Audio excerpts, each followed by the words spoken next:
Good afternoon, everybody. Thank you so much for joining us for our latest In Conversation event, which is clearly on Zoom and online. I'm delighted to be joined by Chris Clarkson MP. Chris is one of the new members of Parliament. He is the MP for Heywood and Middleton. He was elected in December 2019. He grew up in Blackburn, Lancashire, and studied law at Dundee University. Chris was a Salford City Councillor for 8 years. Before becoming an MP, Chris worked as a corporate development manager and is now a Member of Parliament. And for those who have yet to tune into one of our events or join us in person, the Coalition for Global Prosperity exists to champion the United Kingdom as a force for good in the world, particularly around international development, defence and diplomacy. And we bring together a mix of interesting people who believe that the UK should be a force for good: generals, faith leaders, business folk, and politicians too. Chris, absolutely delighted that you can join us. Thank you so much for being with us. It's my pleasure, Ryan. I'm really looking forward to it. Great. We will dive into questions shortly. Before we dive in, if as our members of the audience, you want to ask a question of Chris, please put your question into the chat function, and in about 10-15 minutes, I will get to your question, and I will try to get through as many as I possibly can. So, Chris, to kick us off, what got you interested in politics, and what's it like being a new MP, particularly after the extraordinary couple of years that we've had?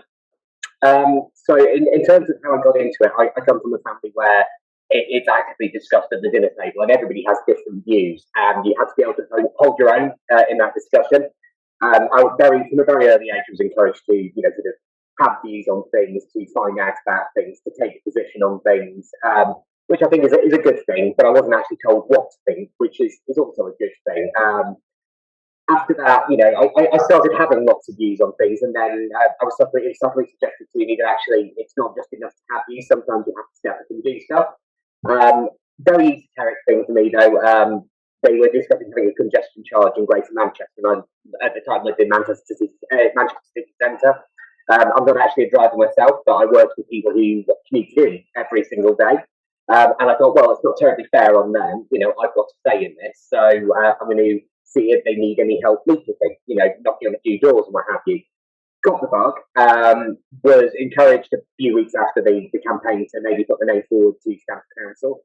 Initially as a paper candidate, really enjoyed that, but I'll stay involved. Then had a couple of unsuccessful runs at being a councillor, and then got myself elected, and after that was, fully full-time and operated by it. So, as I say to anybody, look, it is for everybody. If you care about stuff, you have every right to get involved, and it's not for just sort of a handful of people who eat, sleep, and breathe politics to make decisions.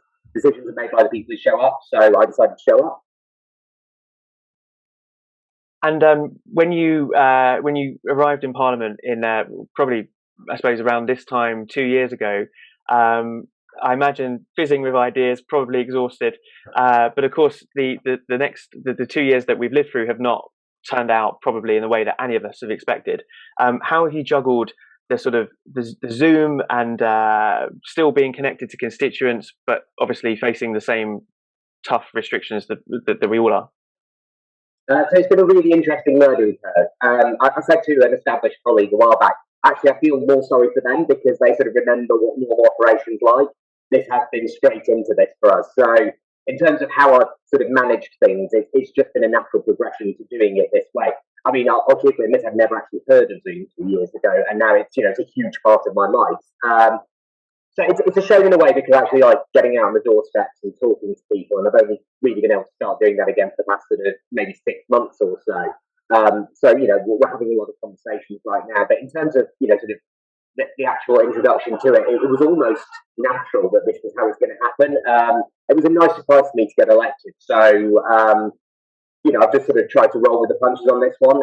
The important thing has been making sure that however we do it, we're still in touch with people, we're still listening to what they have to say. When people need help, we still know they can get hold of me, even if I'm on one screen and they're on the other, rather than they're sat across from me at church hall somewhere. It's really interesting, and I get your point on Zoom. I still, I mean, it's been tweeted and memes have been made, so this isn't an original joke. But whoever was in charge of Skype's comms or public affairs really needs to ask themselves, what happened, because Zoom just came in, didn't they? I'm really interested, and I know that our audience, when they come along to events like this, are always interested in the extent to which your experiences before you became an elected politician have shaped your views and your decisions since being elected. Were there sort of moments in your life and in your sort of formative years, for want of a better phrase, which sort of lead you to take a certain stance on certain things? There's Thatcher with her growing up above the grocer's shop. Was there anything similar with yourself? I think there are for everybody. I mean, we're all sort of a combination of sort of nature and nurture, and I do think that as I said before, I was encouraged to talk about stuff at the dinner table. I think that's probably what's made me more politically active, more sort of engaged with things. But as I said, it came from a wide variety of places. I wasn't given views; I was told to develop them, and I think that's probably helped inform where I am politically with things. Certainly, why I'm One Nation Conservative. You'll never find me in the Monday Club. In the same way you probably won't ever find me in the Labour Party. I mean, I'm sort of, I am where I am adjunct to the centre. But yeah, I mean, I can look back at various instances in my life and think, yeah, that was a red letter moment. That sort of changed my opinion on X, Y, and Z. But, I think everybody has to be sort of also aware that there could be another one of those in 2 or 3 years' time that might change your position again. So, yeah, I know it's a bit of a wishy-washy answer, but yeah, I mean, I'm a combination of compelling events, I think, as is everybody else. Yeah, no, I completely hear that. And thinking of your constituency, so Heywood and Middleton, for those who, well, Chris, obviously you know your constituency a lot better than I do, but for those listening who aren't familiar, this was a constituency, and correct me, Chris, if I'm wrong, which Labour for many, many years, and I think Jim Callaghan held the seat, right? The former Labour Prime Minister. No, was it that region? Yeah, it's different, Jim Callaghan. Oh, right, okay. You sound a lot more impressive than I am. No, it's no. So that Jim Callaghan represented Cardiff South and Penarth. Right. Yeah. So, but it was still an opposition MP. Oh yeah. Many years, yeah. So Heywood and Middleton is about 6 months younger than I am. So it was great to be able to re-election out of 2 traditional bellwethers, and it was basically the 2 bits that weren't particularly good for my party.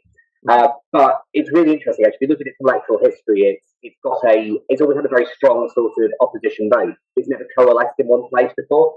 So quite a lot of the challenge. It took me 2 goes. I was there in 17 as well. Was sort of getting people into that sort of headspace where they were willing to trust the Conservative Party with their vote. Brexit was a big compelling event for that, but I mean, it's an area with its challenges. It's got certainly below average health outcomes, higher than average unemployment, educational outcomes aren't sort of meeting the national average. So it's an area that's been very badly neglected, if I'm being brutally honest. It's one of those places that was just counted as an automatic Labour win, so they never did anything with it. That drove a sense of frustration, which is how we ended up winning it. That fundamentally was the main conversation on the doorstep. It wasn't as much Brexit or levelling up or any of these type of things that definitely helped breathe the skids, but it was this feeling that actually they've just been put on the back burner. Really interesting, and that's what I was going to drive at, that idea that the Brexit of course is the driver, but clearly there was more going on in order for people that have voted the same way for generations to switch. What do you think needs to happen, aside from I'm sure you're an excellent constituency MP, but I suppose in terms of what you do at Westminster, what needs to happen for those voters who trusted you in 2019 to tick the right box next to your name at the next general election? What sort of policies need to happen and be implemented before the next election? So I think it's about deliverables. It's some fairly big promises were made at that election, and I stand by having made those because those are things I wanted to do for my area. Obviously, COVID has had an impact on that. That slowed things down. We are 2 years really behind where we needed to be at this stage. But this is the conversation I always have with people about levelling up. It means different things in different areas. And in my constituency in particular, that means opportunities. It means education. It means those sort of little changes that are needed to make everything work. So that's it sounds. despite being completely adjacent to Manchester city centre, public transport is absolutely appalling. I've got one train line that grazes the edge of the constituency, and then I've got a bus service which costs a fortune and is incredibly unreliable. Now, if you're on a low income and most of the work is in central Manchester, and you're spending £45 to £50 a week on travelling to work, that's actually prohibitive. It puts people in a position where they have to consider whether or not it's actually worth coming off UC.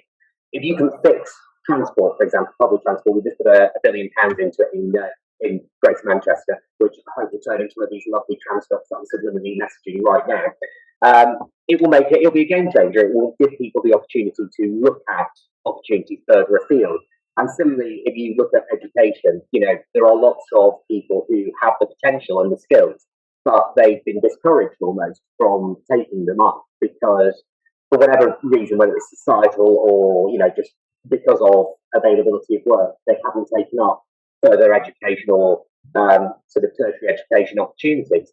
If I can get people into a position where they know that is for them too, it's not just for, sort of people who are lucky enough to come from a well-off middle-class family like me, it's for everyone, then it's a game changer. So for me, that's what needs to happen. I need to make sure that everybody understands that those opportunities are everybody's. They're not just be selected as a few people. For other people in other constituencies, it might be delivering on a big infrastructure project. It might be getting a big employer into the area. I'm a big believer that the best decisions are the ones that are made close to where people are. So I think when we make decisions about levelling up, it needs to be done on an area by area basis. And so I'm very, very keen to make sure that when we talk about how we spend the levelling up fund, how we sort of talk about what the next big project is, it's focused on the needs of Heywood and Middleton and the big chunk of Rochdale that I represent. That's really interesting. And just sort of picking up on your point about other constituencies and parliamentarians in other constituencies, do you think there's a sort of tension when it comes to holding on to the red wall, or rather delivering for the red wall, but also retaining the sort of traditional Conservative voters in the blue wall? And I suppose, to put it crudely, how does the Conservative Party hold Hartlepool, win back Chesham and Amersham? Do you think that you can bridge that divide? And do you have any ideas for how that might happen? So I think traditionally people have always it's a bit like supporting football teams. People sometimes just support parties because they always have done. Then we don't have a compelling event of Brexit that sort of got people into a position where they were comfortable to make a change because they wanted a particular thing delivered. If you then sort of draw a Venn diagram of your sort of traditional red wall, former Labour, now Conservative voter, and then your traditional Conservative voter in the home counties, for example, there's a huge overlap. There is a massive overlap there. So there are a lot of shared values, and I think it's about understanding what those shared values are. One of the slightly unedifying things that was being pushed very strongly by the Lib Dems in Cheshire and Amersham was this idea that the North somehow now getting everything at the expense of the South. That's not the case. So one of my colleagues, Catherine Fletcher, actually has a wonderful analogy for it. It's not a teach a man to fish argument. Our issue is we don't have a fishing rod. We can fish. We didn't get the fishing rod. We no longer have it. We used to have it. The North used to be the industrial powerhouse. It used to be full of cotton mills in my patch, and we used to generate huge amounts of money. When those industries went away, those areas weren't given anything to do afterwards. Now, we're still bristling with potential, but we then need the drivers to do that, so that we're not as reliant, for example, on sort of money from London and from the southeast to make the northwest viable. There is nothing lacking in my area except opportunity.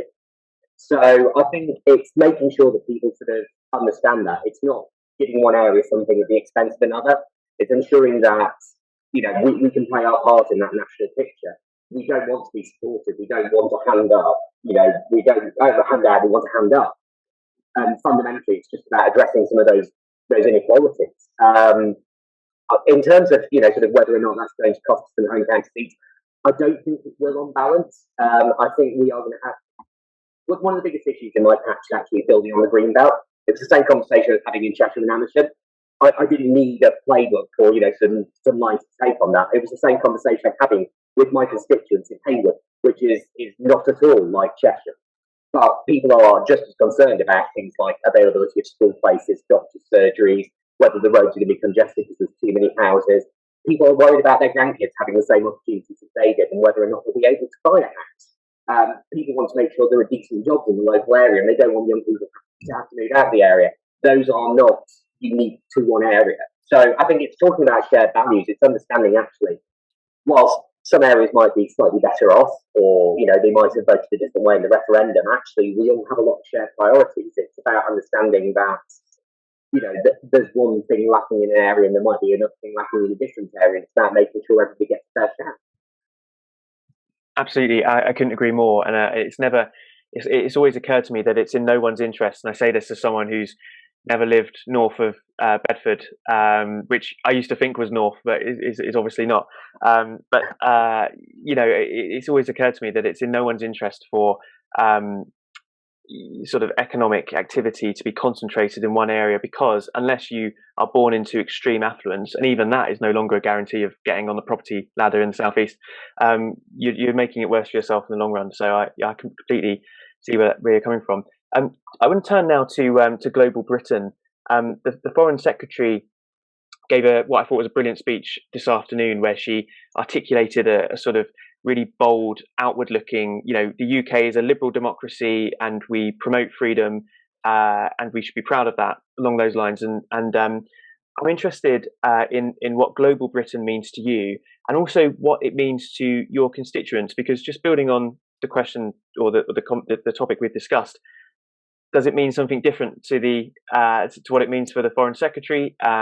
Is it different to what those of us in Westminster think it means? Really interested to hear your thoughts. So for me, Global Britain it's about understanding actually what we contribute to the sort of the bigger international tapestry. There's a huge amount that we've already done. I mean, our system of democracy is used around the world. The rule of law is a uniquely British concept. Even the European Convention on Human Rights was drafted by British lawyers. Our soft power export is our lasting legacy. I mean, we're not now going around planting flags on things and congratulating the local population that we've come to sort of bring British virtues, but we have left a lasting legacy in a lot of places of some actually pretty good stuff that we can be very, very proud of. Now, in the modern era, that's leaning on our biggest strength, which is trade, and always has been. We're a trading nation. We like going out there and exchanging stuff, whether it's ideas or goods and services. So that's part of what it looks like to me. I mean, we're an economic powerhouse as much as we are a political one. In terms of what it means to my constituents, I was really interested actually to have a conversation with some of the veterans in my patch. So I've got a very strong ex-services contingent in my patch. A lot of those people will tell you they're very proud to come and serve their country abroad because they were flying the flag of the country. They wanted people to see us at our best, whether it was disaster relief, whether it was, some peacekeeping. They wanted the rest of the world to see that that's what Britain stands for. The fact they were wearing our flag on their shoulder was a matter of pride for them because they were showing Britain at its best. And I think that's what it means to my constituents, about being proud of what Britain has to offer and then going out there and doing it. When we had the conversation about 0.7, to be brutally honest, I mean, yes, in patches like mine, it's very hard now to make the case for 0.7 when you look around at home and there are areas of extreme deprivation. But nobody wanted to completely cancel it. I mean, one or two, people with very extreme views about everything, but nobody really wanted to cancel it because people, one, feel that, yes, actually, as a nation, we have a responsibility to. People like to feel that we're playing our part in the, the wider international picture. But also, people get that it's an investment. We are doing our bit to help countries who are less fortunate than us get themselves into a position where they are, they're in a position to be our trading partners, to be our allies. Nobody wants to see other countries fail. We want Britain to do well, but they also want the countries that are going to do well to be predisposed towards Britain. So they sort of see it as an investment really in Britain's future as much as anything. That's really interesting, and really interesting too from the veterans' perspective.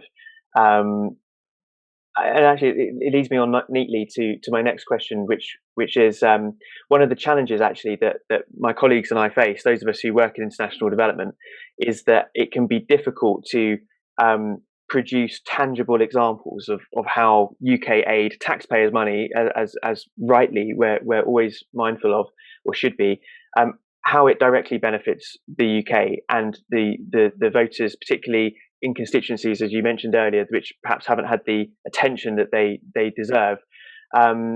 and it's tough, right? I mean, development, it takes years. If it were easy, we wouldn't need to justify it in quite the way that we do. Is there anything that you think the sort of traditional aid sector or aid charities can be doing, which would make it an easier sell, if you like, on the doorstep or with constituents who are a bit sceptical? So it's always going to be a tough sell, and I think it's the reason you've highlighted it. It's not a quick turnaround. It's not a nice, quick transactional thing. You can't say to somebody like, you give me £100 million now, and I'll come back with whatever. But if you can have a conversation around this, the geopolitical aspect of it, so educating girls is a good thing because you need to make sure that the next generation in some of these less well-off countries where extremism could be a problem are informed, ideally in sort of liberal democracy and the ideas, because they will be the next generation of leaders. If you talk about things like disaster relief, well, fundamentally, if we have a conversation about immigration, which is obviously a hot button issue, we just passed the Borders and Nationality Act. We've gone through third reading today. If you want to tackle, illegal immigration, you have to remove the incentive for people to risk their lives to come here illegally. And to do that, aid is a big part of it. So you need to sort of link it up to other stuff. It's an enabler of other, sort of drivers. It's not about sort of saying this is a transactional relationship, aid buys you this. Aid is an enabler. It's a catalyzing agent. It helps us to reach some of our other goals.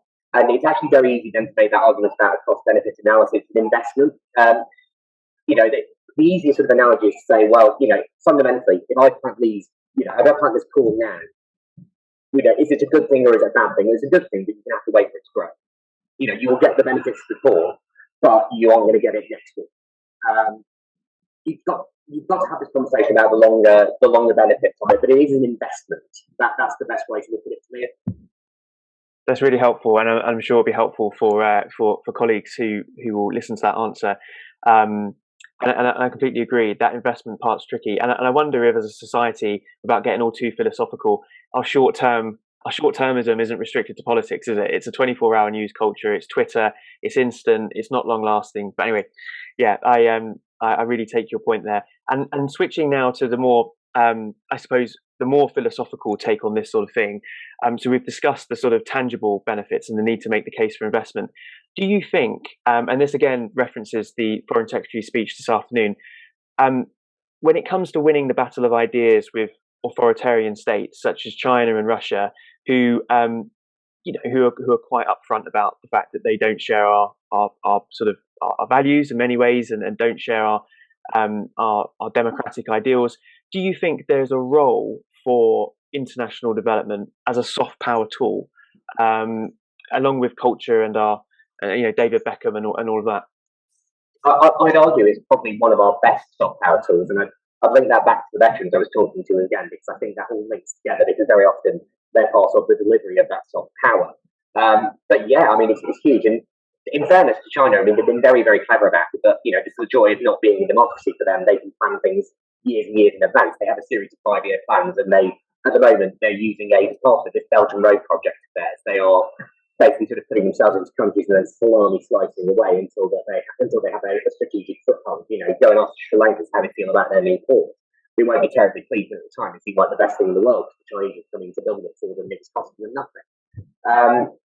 It is functionally actually a really important tool. If we want more liberal democracies, and we do want more liberal democracies because we want partners on the world stage, not supplicants, then we are going to have to make sure that we're there as an alternative.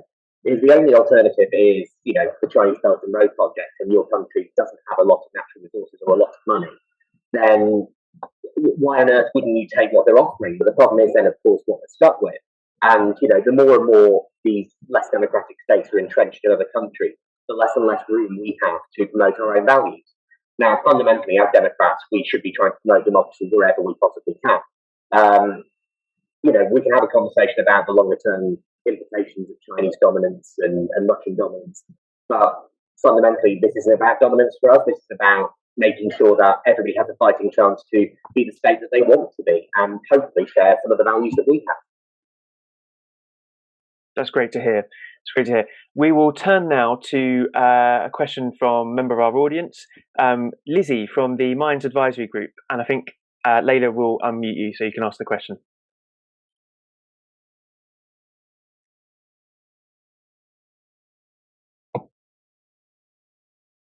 go ahead, Lizzie, if the technology lets you. Otherwise, while we're sorting that out, I may go to Ryan Baldry. Hello, can you hear me? We can, go for it. Marvellous. So you just touched on this in your previous answer, but I thought we'd go back to sort of the tension with China and the West. Liz Truss mentioned in her speech today at Chatham House that a large amount of money China's investing in Africa and the significant amount of Chinese debt that you've already sort of touched on. She called for the West to get on top of this. And what are your thoughts on this and the importance of countries like the UK investing in regions like Africa to help counter that influence? I think is absolutely essential. Now, if you look at Africa, whether to be a part of the Commonwealth or not, a lot of these countries have emerging democracies, or are certainly making it an attempt to sort of get up to what we would consider to be sort of global status as a sort of first world power. China have no interest in that. They ideally want these states chaotic and independent as possible. They are a malign actor in the area. Fundamentally, these are parts of the world where our values should translate very nicely, but we then need to be there to show them that we are willing to be partners in that. And that doesn't just mean money, it does mean, sort of activate systems. It means involving ourselves in things like infrastructure and education. Rightly or wrongly, we do have a history in this part of the world. We can talk about these sort of the benefits or the pitfalls of the British colonial history, but fundamentally we now have a role to engage in Africa, and I think we can actually be a positive player. We will try. Thank you, Ryan, for your question. We will try Lizzie again. Lizzie, if you're there, feel free to go ahead.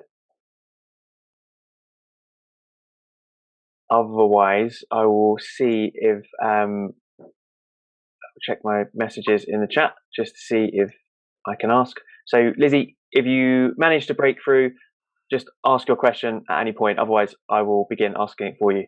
So Lizzie's question is, international humanitarian organisations headquartered in Manchester helped more than 5 million people in more than 100 countries last year. How can we ensure the levelling up agenda is about more than transport, jobs and housing, and takes into account the life-saving humanitarian work happening outside of London in places like Manchester? So, really good question. I don't think it's an either-or proposition. I think one follows naturally to the other. So a lot of the conversation we had about whether or not 0.7 was sustainable was because if you look around areas like mine, they are lacking in things like infrastructure and transport and education. People don't want to not, sort of contribute. The conversation wasn't about getting rid of aid, it was what we could afford. There's an immense sense of pride of what Britain can do, when we're in a position to. It's getting people into a position where they feel that actually this is something we're in a position to do. We've got the money to do it. Let's go out there and be good neighbours, because we'd like to think of ourselves as good neighbours. I also think there's an immense sense of pride in what we already have achieved. I think those humanitarian organisations, if you sort of give a list of them to my constituents, they'd actually be very, very pleased that that's something we've achieved locally. We're very proud of our sort of world footprint as a city anyway. We've got a lot to offer, but we also like to think of ourselves as being good neighbours and sort of team players, really. So yeah, I think it's about getting ourselves into a position where people feel comfortable making those commitments. There is a sort of push-pull between, well, we've got to look after people at home, and we do. We've got a responsibility to, and there are things that weren't done in our area for a very long time. We've got to join the dots between those two. We want people to feel confident and comfortable saying, well, actually, you know what? I want to make this investment on behalf of Britain in other, other countries. I can see the benefits of that. I want the next generation of girls in Afghanistan, for example, to be well educated so that they can become doctors and lawyers in their own country, or they might want to come to this country and contribute. It is an ecosystem thing, but we've also got to make sure that everything works properly at both ends. Thank you very much. Thank you, Lizzie. Our next question comes from Bamidele Sultan, who asks, and this is an interesting one, going back to the Red Wall discussion, do you feel under a unique kind of pressure being part of the Red Wall, where there is increased focus, not just by the government, but also by the media? I don't know if it's pressure. I actually quite like the fact that there's this tension on it, because at least it shows that, it shows care. It shows that we're bothered. And after years and years of these areas being neglected, all of a sudden they are, sort of really important to people who want to know what's going on. I've never had so many BBC crews turn up in my constituency than over the past 2 years. They love doing Vox Pops in Middleton. It's just up the road from Manchester, but they can, sort of go and get all the sort of footage they need. My constituents like it too. I mean, if I'm being brutally honest, people like being taken seriously. They like being appreciated. And so, yeah, I think people recognise that actually it's really important to have conversations about these areas. In terms of pressure, I don't think I'm any different than any other MP. If I don't do my job, I get sacked at the end of this parliament. That's as it should be. So, yeah, refreshingly, it's a reminder, isn't it? Always, I suppose. That's what can happen. Our next question pivots back to sort of the global Britain agenda. Do you see Brexit as an opportunity to forge new trading relationships with nations beyond the EU? And how important do you think emerging economies such as India and Brazil are in this agenda? So yes, it's a huge opportunity. You just need to look at the amount of time it took the EU to negotiate its free trade agreement with Canada to realise that this isn't a model that particularly works for a trading nation like Britain. Now, it might work if you are a smaller economy and you need to band together. I'm not anti-EU. I just think we were a really bad fit for it, and it was a really bad fit for us. They've gone from having a bad tenant to a good neighbour. That's the way I'd like to see it. I think we still need to iron out some of the details. I think they're singing a bit from it still. Certainly there's an attitude within the EU Commission that they want to punish us for the decision we made. I think that's the wrong call in the round. I think we could actually have a very good working relationship as partners, and I hope we do. In terms of emerging economies, the group economies are going to be particularly important. I mean, Russia possibly less so now. They've made some decisions over the past few years, which I think probably need us to distance ourselves. Do you know what? Brazil, fantastic, brilliant, vibrant economy, huge, booming. We need to be actively engaged in there. It's a democratic country that shares a lot of our values, and they're going to be a major outputter. Same with India. We have an established history with India, and again, without rehashing, the colonial legacy, there is an opportunity there to actually do some of that relationship by sort of showing that we want to be a serious partner nation. This isn't a sort of top-down relationship anymore. They are, streets ahead in loads of areas. There's a huge amount we can contribute to each other. I want us to be engaged as widely as possible. I mean, I'm a very big supporter of the Indo-Pacific tilt at the moment. I think there are lots of economies there that are doing amazing things that we can learn from, and hopefully we can contribute to too. I'll jump in there actually before we take more questions, because I'm conscious we didn't talk about the special relationship or the United States. And I ask lots of people this, and I realise it's a difficult one to answer because you're a member of Parliament, and so you probably have to be diplomatic in how you respond, or maybe not. What's your assessment of President Biden? He's been in office for, I think, almost a year. Good to get your take on it, especially in the context of the obviously the incredibly serious discussions that are going on around Russia at the moment. Fundamentally, whoever's in the White House, we need a good relationship with America. I mean, that's just the reality of the situation. It is the world's only surviving superpower. Now, whether or not China and Russia join them, in due order, I wouldn't call them that just yet. The US has a huge amount of global influence. We should have a good active working relationship with them. Whether that's Donald Trump in the White House or Joe Biden. I think Joe Biden faces some unique challenges. I don't think he was necessarily left the country in the best possible state, and he's still dealing with the after effects of COVID-19. He's a year into the job. I wouldn't want to criticise somebody in that position because it's a big job. All I will say is I do wish him well. I don't necessarily agree with all the positions he's taken on things, but I wouldn't. He's a Democrat. I'm a Conservative. That's just the fundamentals of politics. He won the election fair and square, and we want to see America succeed. So, hopefully we will be in a position to have a good, active, top tier partner relationship with them. I've not seen any evidence that they don't want that with us. I couldn't agree more. And I've got President Kennedy on a picture behind me. I used to have one before the plant just grew. So I completely hear that. Great. Let's go back to some more questions that have come through. 2021 has seen the UK chairing the G7 and also the COP26 summit. How do you think the UK has done in this incredible year for global Britain on the world stage? I think we've done pretty well, actually. I mean, I was very pleased with the way the G7 went. I think, we showed our sort of our best foot forward on there. We brought up some serious issues. COP26, I was genuinely shocked with how well that went. I mean, that could have been a damn squib. Let's not kid ourselves. Okay, we didn't get 100% of what we wanted at the end. I mean, you just need to see sort of Alex, well, you could hear in Alex's voice when he, sort of at the end there. But you know what? Very good friend of mine is Catherine Fletcher, who's his PPS, and she's amazing, and she's an absolute dynamo. And how hard everybody worked to make that happen. Do you know what? We got a serious agreement there from emerging economies, ones that are energy hungry, on the future of coal. Now, okay, it's to reduce it now, but then we'll have a conversation for the next series of COPs, and that will be a change in position. But we've started that conversation, and then seriously, there are commitments there. So, do you know what? I was really, really proud that was Britain sort of at the forefront of that. And, we've got another year now of the presidency of COP. I think, there's a huge amount we can do. We should be talking about this kind of engagement. It's not just about bricks and mortar or, financial investment. The environment is a huge part of that too. And actually, to be honest, it will then feed into new sort of technologies, new products, new science, new industry. So hugely exciting. And I'm really glad that my country's at the forefront of that.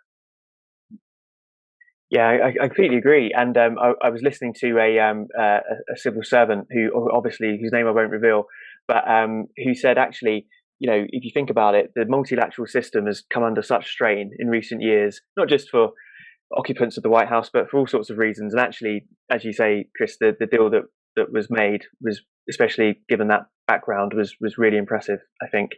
Right, we'll go to another question which has come in by email. And this is from Kate Eastman. In recent years, the discourse in politics can sometimes come across in a way that seems confrontational or hostile. What do you think could be done to help reset politics in the UK to make sure we don't put off people from seeking a career in politics? Turn off Twitter. No, look, fundamentally, you're absolutely right, Kate. It's horrible. Angela Rayner called me scum in the House of Commons and got away with it scot-free. She lied about it at the dispatch box and then has never made an effort to even try and walk it back with me. We see this all the time. The dehumanisation that's now possible, and I do think social media plays a part of it. I'm a big supporter of the online farmers club for that reason. Anonymous accounts allow people this unfettered right to, well, not right, but the opportunity to dehumanise people who don't share their views. It used to be that you could sit down, have a good disagreement about something, sort of over a pint or a cup of coffee or whatever, and then walk away having had your thoughts pricked about something. And now it's about personalities. It's not about whether this is a good policy anymore. It's about whether this is a good person.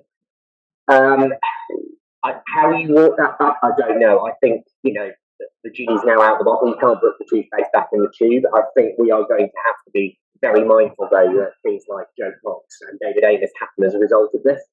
I hope it never happens again, but I despair to the state of the way things are at the moment. I think it's a really interesting question and a fascinating answer. And can I just sort of go a bit deeper on that, particularly as you mentioned your former colleagues who tragically died in the circumstances that they did. Is it an issue of safety too? Do you get messages and sort of, because the role of a candidate or a member of parliament is to knock on doors, strangers' doors, right? At all times of year, in dark, in sunlight. Are you mindful of that when you go out for your own safety, given the kinds of messages that you receive? So it's a funny one. Yeah, I mean, you are naturally concerned. My biggest concern is actually for the people who work for me, because they are unwaveringly loyal and good people, and they want to protect me. And bizarrely, they're almost sort of willing to put themselves at more risk to keep me safe. One of my councillors, great guy called Alan McCarthy, he just took me to one side and said, well, if you're going out in future, you need to let me know so I can come with you. And I said, well, look, Alan, if somebody gets into their mind to, do something to me, they're as likely to do it to you. But that's my big concern now, that, actually lots of people who are in politics for the right reasons and with the best of intentions are at risk because of the position that those in Parliament have. And that to me is my genuine big concern. Do you know what? I'm a big boy. I picked this job. I put myself forward for it. In part knowing that some of this was a possibility. It's heartbreaking. David Davis was a lovely, lovely man. I used to see him every morning when I go in the lift at work. And it's still slightly surreal and unsettling to think that happened to it. But fundamentally, we can make a decision about whether or not we carry on with our democracy or not. My big concern is for the people around me, and if I can do something to try and reduce the risk to them, I will do. But I'm not going to stop doing what I do, because fundamentally, that's how the bad guys win. Thank you very much.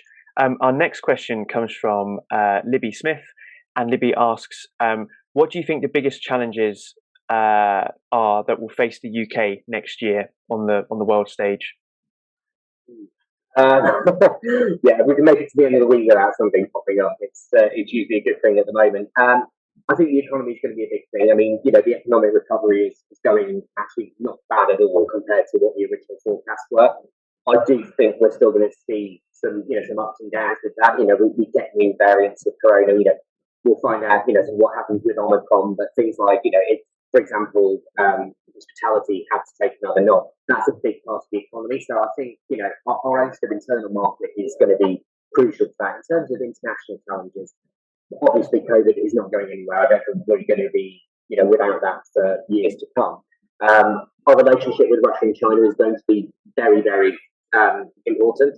I mean, fundamentally, Russia is it's making its presence felt, especially on our doorstep in Europe. The salami slicing their way into Ukraine. At some stage, we're going to have to make a decision about what our response to that is. We can't keep letting it go on. China's influence will be slightly, I think, higher level. It will be more economic, but again, it's going to affect people that we need to have a relationship with. If we can get cut off from trading partners, for example, in Africa or in South America, where they're starting to make their presence felt, particularly, that's going to have a big economic impact to our recovery. We want to be able to have as diverse a trading base as possible. If we're cut off from markets because of the relationship that China has with the countries it's influencing now, that is going to be a serious challenge. We've got another question that's come in. Being an MP can seem like a 24-hour, 7-day-a-week job. How do you unwind and stop getting caught up in the non-stop pace of the job? How do you stay sane? That's my add on there. So I think, I don't think you have to be entirely sane to want to do the job. I love what I do. Fundamentally, I'm a volunteer to it. I like the fact that it's 24/7. I like the fact that I get to eat, sleep, and breathe something I absolutely love. In terms of how I unwind, I'm lucky. I'm surrounded by lots of good people. Colleagues, friends. I can pick up the phone to somebody. I can sit down and have a glass of wine with somebody at the end of the evening. Sometimes I just like to shut the front door, just cook something really unhealthy, and sit down in front of Netflix. But I'm in a really good position. I love what I do, and I said to a colleague once, the day this gets old is the day you've got to stop doing it. Yeah, I think that's great advice actually for those of us who aren't MPs as well, and can definitely relate on the Netflix front. We'll have one more question, I think, and that will come from unless there are more questions that come in while I'm talking. Otherwise, Holly Marie Richards, you can unmute and ask your question. Go for it. Hello. I just wanted to ask, so 2021 was such a big year for the UK globally, and what are you the most excited about in 2022? Oh, that's a great one, Holly Marie. Wow. So I'm sort of thinking what I'm most optimistic. I mean, I'm getting really optimistic in for 2022, because 2020 was miserable. 2021 it's not been brilliant, but it's been a lot less than 2020. So 2022 is going to be fantastic regardless, because it's not going to be as bad as the others. I absolutely believe that. I'm painfully optimistic about stuff. Actually, what I'm really looking forward to doing is cracking on with some of the legislation that we've had on the back burner. Some of the levelling up stuff, the infrastructure stuff that we promised to people 2 years ago. I want to be able to start showing deliverables to people. I want to be having those conversations on the doorstep. It's all sort of slightly sort of niche and esoteric stuff. It's actually having those conversations. It's about discovering what sort of people need to see.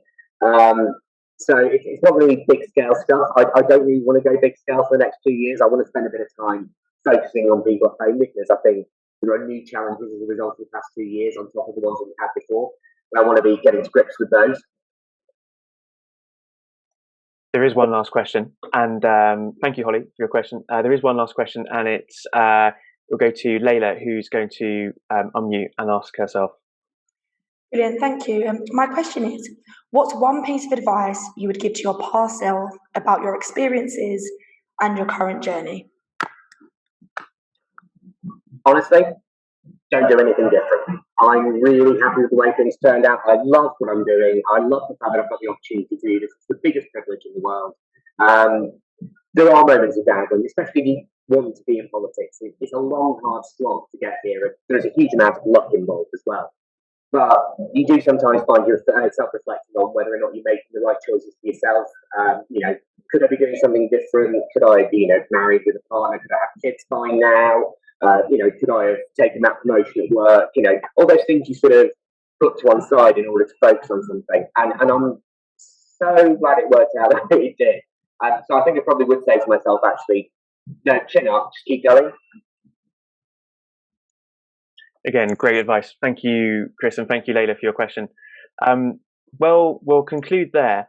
Chris, I just want to say a huge thank you, and I would thank you anyway, of course, for giving up your time. But it's been really refreshing to hear you talk not just about your views on global Britain and give us some fascinating insights to the Red Wall, but also to hear a bit about what it's like behind the scenes. It's clearly of interest to our audience. So thank you so much for your candor and for your time. And to our audience, thank you very much indeed. This is the point where, because our last event was in person, so I asked the audience to give a round of applause, and it just occurred to me that they could, but we wouldn't hear it. So I'll do it on their behalf. I probably won't applaud, but I'll say again, Chris, thank you so much. I hope you get a great break over Christmas. I'm sure you'll be very busy, but I'm sure, based on what you've said today, I'm sure it will be enjoyable. So thank you very much, and thank you everyone for tuning in. Thanks, guys. Really enjoyed it. Thank you.